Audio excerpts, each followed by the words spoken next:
प्यारे बच्चों, good morning. कल आपने हृदय का चित्र बनाना सीख लिया होगा, जो अभी आपकी स्क्रीन पर है। ऐसा आप बना सकते हैं।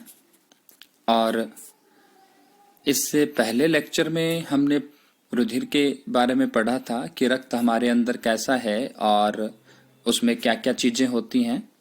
तो उनमें से कुछ चीज़ें यहाँ मेंशन्ड हैं, कुछ चीज़ें हम यहाँ पढ़ रहे हैं कि रुधिर में तरल माध्यम होता है जिसे हम प्लेज्मा कहते हैं, जो 55% हिस्सा है। और साथ में इसमें कोशिकाएं भी होती हैं। 3 प्रकार की कोशिकाएं मैंने बताई थी, लाल रक्त कोशिकाएं, श्वेत रक्त कोशिकाएं और बिंबाणु यानी कि प्लेटिलेट्स, जो रुधिर में है। और उसके साथ साथ कुछ बहुत सारे विलीन रूप में इसमें न्यूट्रिएंट यानी कि पोषक तत्व हो सकते हैं, कुछ हार्मोन, प्रोटीन या नाइट्रोजन विवर्ज्य पदार्थ, ऐसी बहुत सारी चीजें होती हैं। हमने ये भी पढ़ा था कि जो लाल रक्त कोशिकाएं हैं वो ऑक्सीजन के वहन करने में सहायता करती है, क्योंकि उनके अंदर हीमोग्लोबिन पाया जाता है। और इसके साथ साथ अगर मानव परिवहन की बात करें, मानव वहन तंत्र की बात करें, परिसंचरण तंत्र की बात करें, तो इसमें नालियों का यानी कि पाइपों का एक जाल होता है, जिसमें मुख्यतः 3 प्रकार की पाइपें होती हैं, जिनको हम बाद में डिटेल से पढ़ेंगे। नलिकाएं होती हैं 3 प्रकार की, तो या वेसल्स आप कह सकते हो, जिसमें आर्टरीज, वेन यानी कि धमनी, शिराएं और केशिकाएं यानी कि कैपिलरीज, तो उनके बारे में हम बाद में पढ़ेंगे। परंतु पूरा जो शरीर है, पूरा जो ढांचा है, उसमें खून को हर कोशिका तक पहुंचाने के लिए अपने आप हृदय से खून या पूरे शरीर में जो रक्त है वो अपने आप मूव नहीं करता है, तो उसको पंप करना पड़ता है हर एक हिस्से के पास। वो पंपन तंत्र हमारे शरीर में क्या है? हृदय है। यानी कि मुख्य बात ये हुई कि अगर हम हमारे परिसंचरण तंत्र को बांटना चाहें कि उसमें कौन कौन से मुख्य घटक हैं, तो पहला घटक हो गया परिसंचरण तंत्र में कौन? रुधिर। दूसरा घटक हो गया जो नलिकाएं हैं वो। और तीसरा परिसंचरण तंत्र का जो मुख्य घटक हो गया वो हो गया पंप, यानी कि कौन? हृदय। तो ये 3 मुख्य घटक हैं हमारे पंपन तंत्र में, हमारे हृदय में। तो ये जो घटक हैं तीनों, आप इनके बारे में जान सकते हैं। हम पढ़ेंगे इसमें। रुधिर के बारे में तो हमने पढ़ लिया है, नलिकाओं के बारे में बाद में पढ़ेंगे। अब पहले हम पढ़ते हैं पंपन तंत्र के बारे में, हृदय के बारे में, कि हृदय कैसा है, उसमें क्या क्या चीजें होती हैं। कल चित्र बनाते वक्त भी हमने थोड़ा इसके बारे में गौर किया था कि हमारा हृदय जो है, इसकी बनावट की बात करें तो इसमें 4 कोष्ठक होते हैं। और वो 4 कोष्ठक, पहला कोष्ठक ये दायां आलिंद, दूसरा कोष्ठक ये दायां निलय, तीसरा कोष्ठक ये बायां आलिंद और चौथा कोष्ठक ये बायां निलय। तो ये 4 कोष्ठक होते हैं मानव हृदय में। बहुत सारे ऐसे जीव भी हैं जिनमें 4 कोष्ठक की जगह 3 कोष्ठक होते हैं। अब हमारे हृदय में ये 4 कोष्ठक ही क्यों हैं और इनका क्या महत्व है, ये भी हम पढ़ेंगे। अगर बात करें तो हमारे हृदय के आकार की बात करें तो हमारा हृदय का आकार मुट्ठी के आकार का है। आप अपनी मुट्ठी को बंद करेंगे तो जितना बड़ा आकार बनता है मुट्ठी का, लगभग उतना ही हमारा क्या है? हृदय का आकार है। और यह ऑक्सीजन और कार्बन डाइऑक्साइड दोनों को ही हृदय से पंप करता है। यानी कि खून को पंप करता है तो उसमें घुली हुई ऑक्सीजन और कार्बन डाइऑक्साइड दोनों ही अपने आप ही पंप हो जाती है। और रुधिर के बारे में हमने पढ़ा था कि यह क्या करता है, जो विऑक्सीजनित खून है, जिसमें कार्बन डाइऑक्साइड की मात्रा ज्यादा है, ऑक्सीजन की मात्रा कम है, विऑक्सीजनित, वी का मतलब निकल गया एक प्रकार से, ऑक्सीजनित का मतलब ऑक्सीजन। ऐसा खून जिसमें ऑक्सीजन की कमी है और कार्बन डाइऑक्साइड ज्यादा मात्रा में है, उस खून को पहुंचाया जाता है फेफड़ों के पास। और श्वसन तंत्र में हमने पढ़ा था कि वहां फेफड़ों में जो ऑक्सीजन है वो कूपिकाओं के द्वारा मिला दी जाती है खून में, यानी कि फेफड़ों के पास जो खून गया वो ऑक्सीजनित होकर के वापिस आता है हृदय में, और फिर हृदय उसे पूरे शरीर में ऑक्सीजनित को भेज देता है। पूरा शरीर जो है वो उस ऑक्सीजनित खून को यूज कर लेता है, यानी कि उसमें जो ऑक्सीजन है उसका उपयोग कर लेता है और कार्बन डाइऑक्साइड उसमें डाल देता है। ऐसा करने पर शरीर से कार्बन डाइऑक्साइड लेकर आने वाला खून वापस भी ऑक्सीजनित होकर के हमारे हृदय में आता है और हृदय फिर फेफड़ों के पास भेजता है। तो ये मुख्य रूप से ये काम करता है हमारा हृदय। तो इसमें क्या क्या चीजें हैं वो हम यहाँ पढ़ेंगे और किस प्रकार ये हमारे शरीर में काम करता है वो भी हम पढ़ेंगे। तो हमारा जो शरीर है इसमें जो हृदय है उसमें 4 कोष्ठक मैंने आपको बताए, दायां आलिंद, दायां नीले, बायां आलिंद और बायां नीले। अब मैं आपको बता रहा हूं कि ये कार्य कैसे करता है। तो एक बहुत ही महत्वपूर्ण प्रश्न है, दोहरा परिसंचरण क्या है और दोहरे परिसंचरण का क्या महत्व है। 6 नंबर में हरियाणा बोर्ड में तो काफी बार आता है। तो इसको आप एक फ्लो डायग्राम से पढ़ेंगे। देखिए, सबसे पहले पूरे शरीर से जो रक्त है वो हृदय में आता है और लेकर के आता है उसे शिराएं। ये शिराएं लेकर के आती हैं। कहां लेकर के आती हैं? दाएं आलिंद में। इसी दौरान जो ऑक्सीजनित खून है जो फेफड़ों से आ रहा है वो आता है बाएं आलिंद में। तो हम एक एक करके पढ़ते हैं। ये सारी क्रियाविधि एक साथ होती है परंतु हम इसको तरतीब वाइज याद करने के लिए पढ़ते हैं। सबसे पहले क्या होगा, जो फेफड़ों के अंदर दोहरा परिसंचरण शुरू कर रहे हैं हम, ध्यान देंगे आप। जो फेफड़ों में से ऑक्सीजनित खून आया है उसको फुफ्फुसीय शिराएं, फेफड़ों से आएंगी ये शिराएं और ये खून को लेकर के आएंगी बाएं आलिंद में। सबसे पहले फुफ्फुसीय शिराएं खून को लेकर आके आई कहां? बाएं आलिंद में। बायां आलिंद भरता रहेगा तब तक ये वाल्व जो है स्थिर रहेगा। उसके बाद रक्त आएगा बाएं आलिंद से बाएं नीले में। याद रखना है, फुफ्फुसीय शिराओं से ऑक्सीजनित खून आया बाएं आलिंद में, बाएं आलिंद से खून आया बाएं नीले में, फिर बायां नीले सिकुड़ता है, संकुचित होता है और ये जो वाल है ये बंद हो जाता है।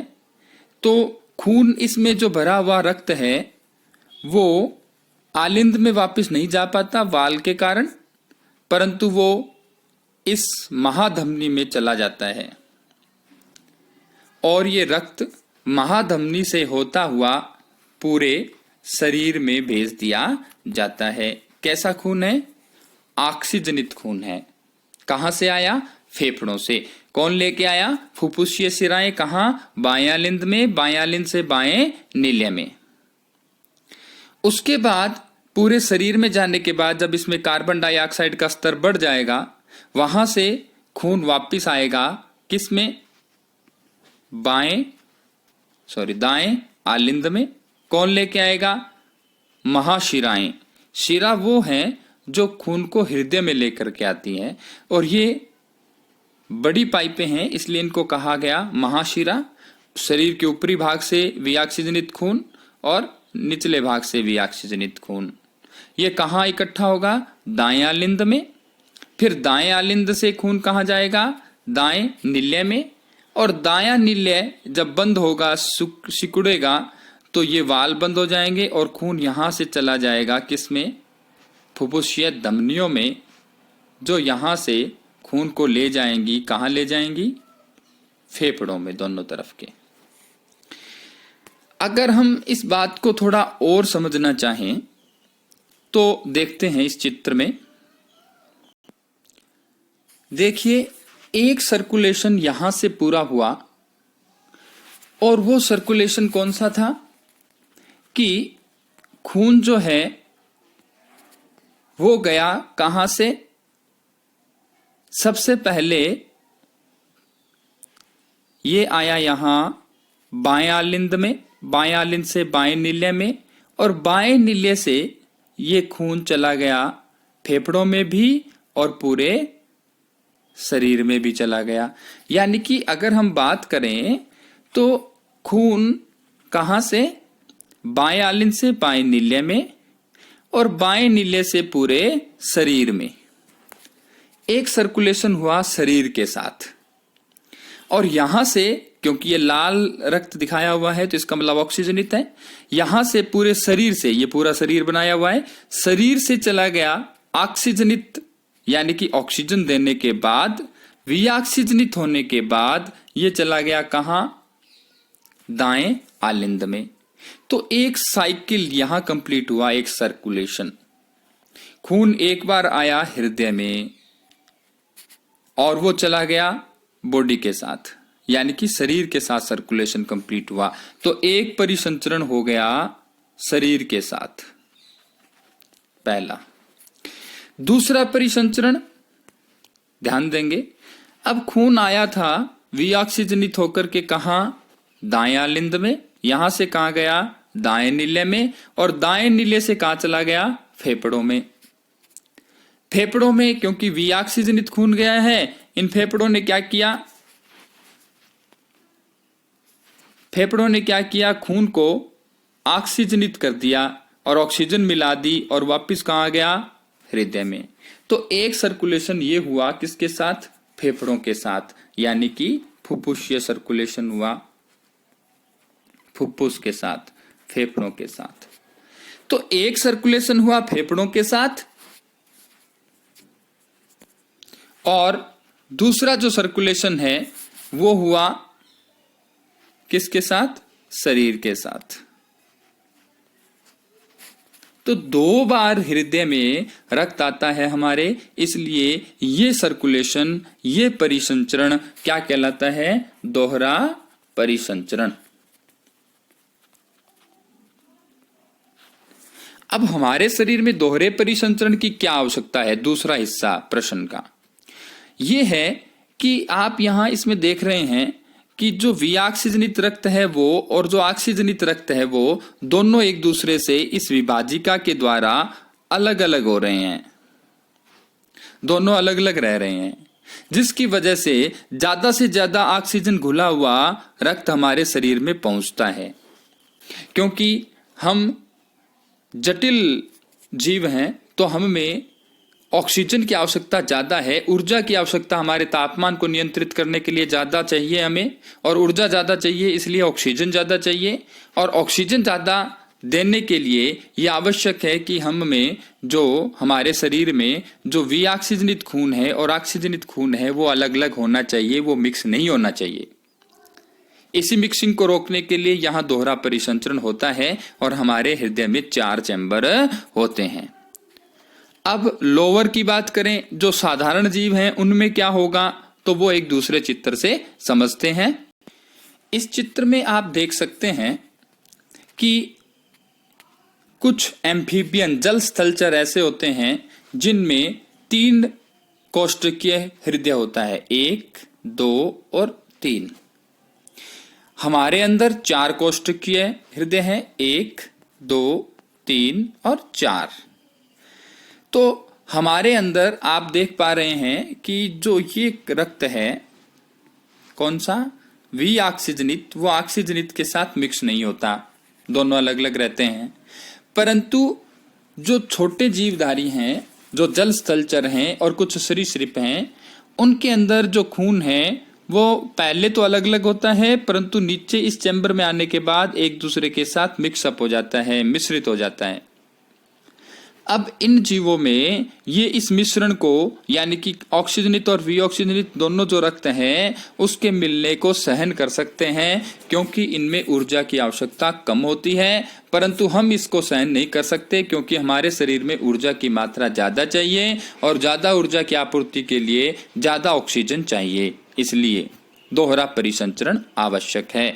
तो पहला पार्ट हुआ दोहरा परिसंचरण क्या है, तो उसमें आप क्या लिखोगे कि जो रक्त है वो सबसे पहले आता है कहाँ, बाएं आलिंद में, फिर वहां से जाता है बाएं नीले में और वहां से चला जाता है पूरे शरीर में।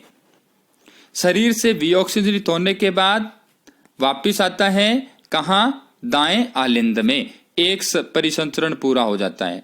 उसके बाद दाएं आलिंद से खून जाता है कहां? दाएं नीले में, और दाएं नीले से कहां जाता है? फेफड़ों में, और फेफड़ों से ऑक्सीजनित होकर के वापस आ जाता है बाएं आलिंद में। तो ये दूसरा सर्कुलेशन।